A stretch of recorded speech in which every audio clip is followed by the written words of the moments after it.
はい、おはこんばんは、オリーブです。今回は本当は入り口のスロープをコンクリートで作ったり裏の方を片付けたりしたかったんですけど、奥さんの車が調子悪くなったので床を直したこのガレージで修理していきたいと思っているんですが、こちらの方ですね、まだ片付いてないのでこれを片付けて、さらに奥さんの車車高が低くてジャッキアップポイントに手持ちのジャッキじゃそのまま入らないので、それを補助する車用のスロープを片付け終わったら作っていこうと思います。直した床はまだ完全に硬化してないと思いますけど、まあ車乗ったぐらいじゃ壊れないと思うんで、そのままガレージとしてもう使っていこうかなと思っています。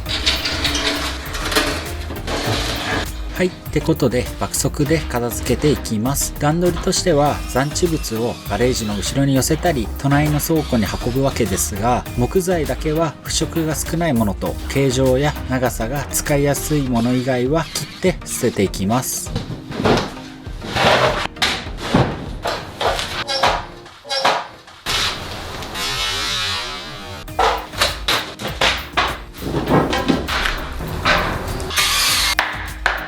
鉄筋は前回コンクリートで穴を埋めた時に使った余りですね。知り合いから端材としていただいたものです。結束線でサイズの近いものをまとめています。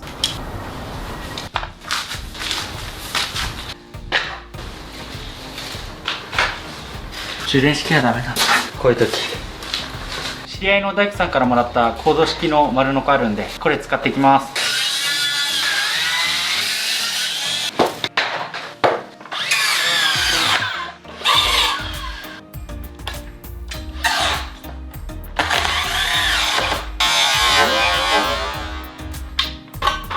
丸ノコから煙出だしたな。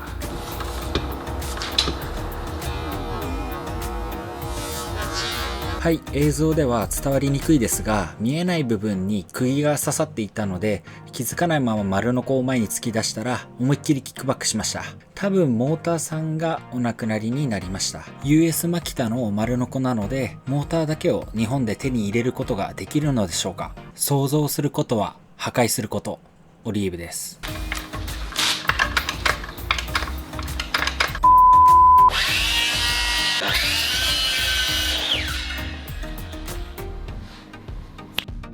はい、ということでこの大型の丸ノコも知り合いの大工さんからいただいたので、これを使ってジャッキアップの補助に使うスロープを作っていこうと思います。サイズは 20cm×50cm で作っていこうと考えています。これだったら大型の木材でも簡単にカットできるので楽そうですね。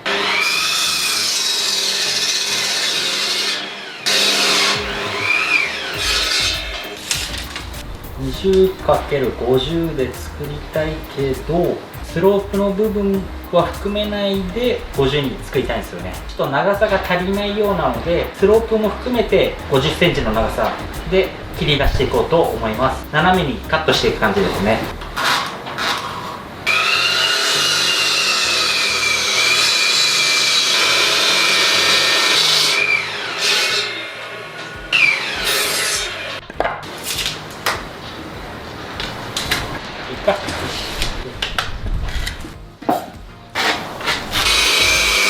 同じサイズの木材を8本作っていきます。あと5本ですね。最初この木からあと5本同じサイズの切り出せるか見てみます。切りたいサイズの木材合わせてチェック入れていきます。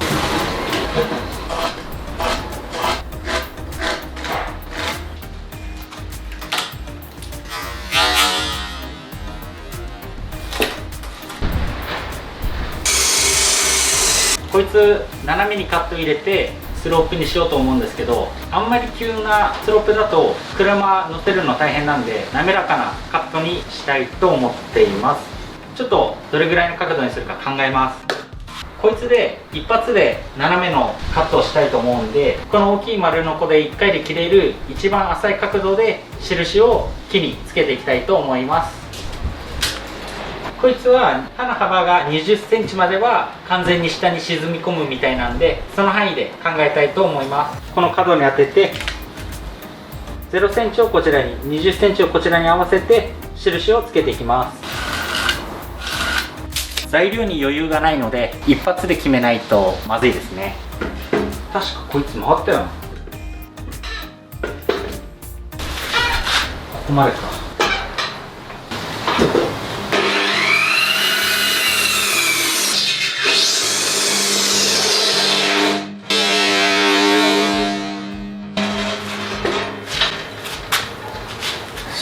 ブレーカー落ちたぜ。はい、こんな感じですね。斜めに一発で切りましたね。ここの断面も結構綺麗に切れてますね。あと残りの7本もこんな感じで切っていきます。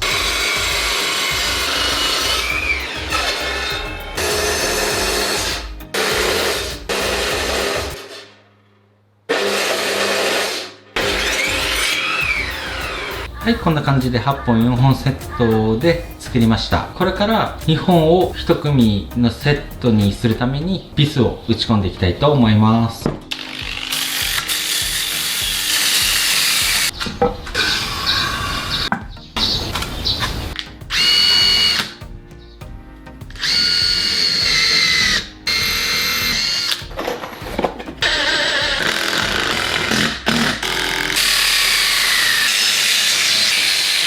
はい、ということで端材スロープが完成しました。はい、これまで車を乗せる馬を持っていなかったので購入しました。リジットラックっていうやつですね。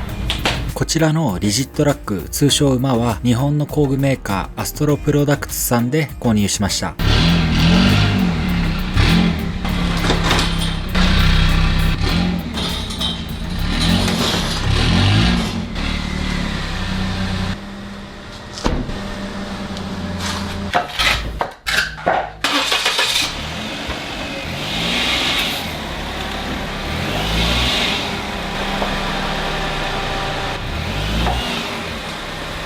はい、こんな感じで端材スロープの上に乗りましたね。そしたらリジットラックかけていきます。これ前輪ですねがあって、ちょうどここの部分ですね、リジットラックかけていきます。さっき思いっきり段差でこすった後ですね。こんな感じの段差ですね。本当は今回こちらにスロープを作る予定でした。これは後でスプレーしておきます。そうか、最初ジャッキで上げないと。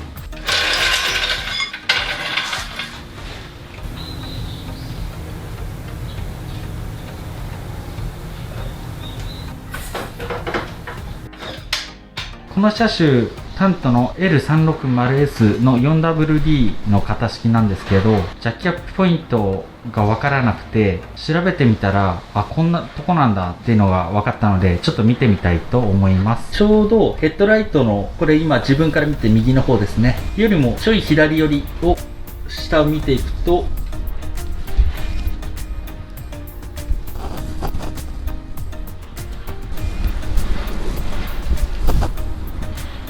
ここですね、爪みたいなのがあるんですけど、どうやらこれがジャッキアップポイントみたいですね。しばらく探してたんですけど、まさかこれだとは思わなかったです。ここにジャッキかけていきますね。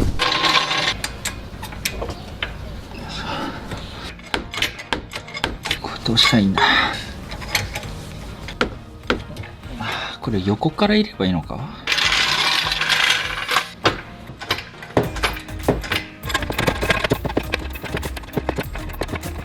バランス悪いな。今この状態だと車体側から見て左のタイヤだけ上がってバランス悪いので、反対側をパンタグラフで少し上げてみたいと思います。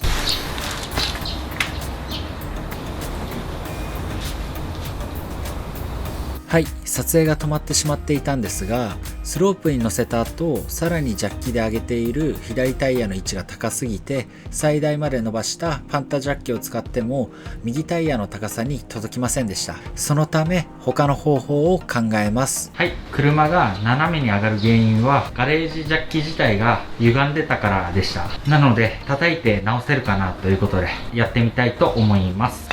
状態としてはこんな風にカタカタいう感じですね。芯がここに通ってるんですけど、この両サイドの方が明らかにこっち側の方に曲がっているので、こっちの方に叩きながら修正していきたいと思います。あとタイヤのカタカタですね。ここのタイヤも上に上がってしまっているので、下の方に叩いて修正していきたいと思います。最初タイヤから直せるかやってみます。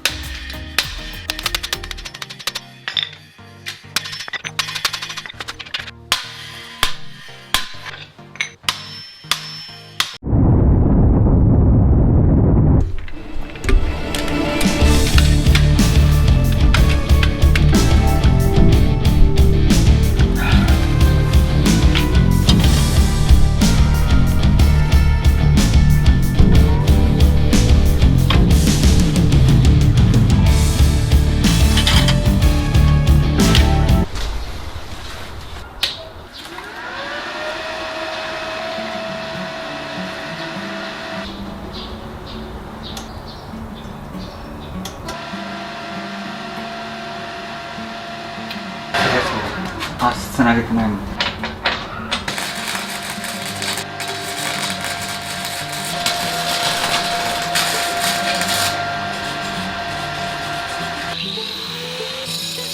ちなみにですが、半自動溶接、こことここ初日に溶かしてます。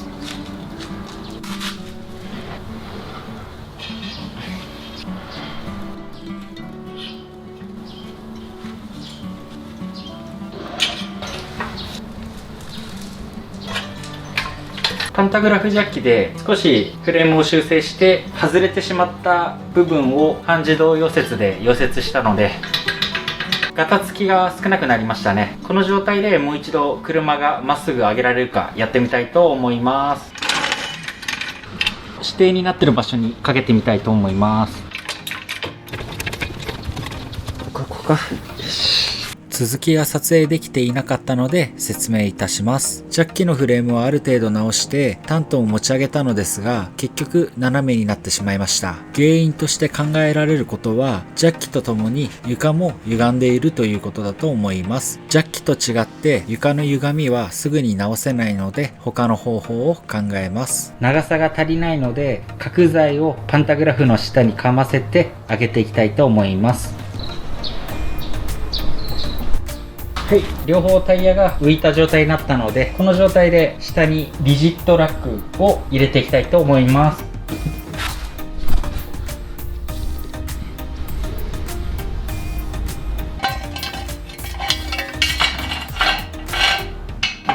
2、3、4、5かな、5でいくか。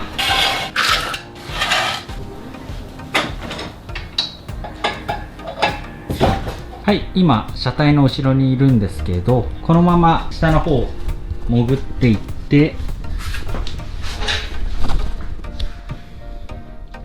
はい、ちょうど真ん中の方にこういう牽引フックがあるので、ここにジャッキをかけていきます。ここの牽引フックにジャッキを当てると、ジャッキの高さが足りなかったので、こっちのデフの方にジャッキをかけていきたいと思います。ちょうどデフのこの丸いところがジャッキの先端と形が噛み合いそうですね。いい感じに噛み合いましたね。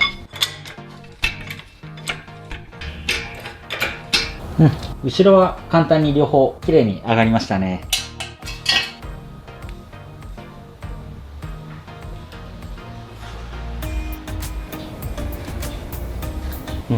あ、そうだった。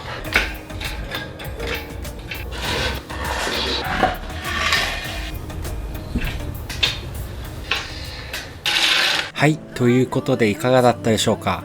今回で本当はタントの修理までを撮影したかったんですけど、忙しいのと部品の注文のタイムラグなどが発生したため、中途半端ですがここまでとさせてください。ちなみにタントの前側のフロアジャッキを当てるポイントは、本当にあれで合ってるのかなと思ってしまいます。後ろ側のデフは目で見た感じも中心に来ているのでまっすぐ上がるだろうなとは思っていたんですけど、前側は車両バランス的に見てもなんとなく違う感じがしてしまいます。ですが素人の感覚ですので、メーカー様の言うことを第一と思っております。チャンネル登録やグッドボタンを押していただけますと動画制作の励みになります。また次の動画で。さよなら、さよなら、さよなら。斜めにカットした端材の方も反対側にビスで留めて、両方から上り下りできるようにしたいと思います。どんな風に調子が悪いかと言いますと、どこからかの液体が漏れている。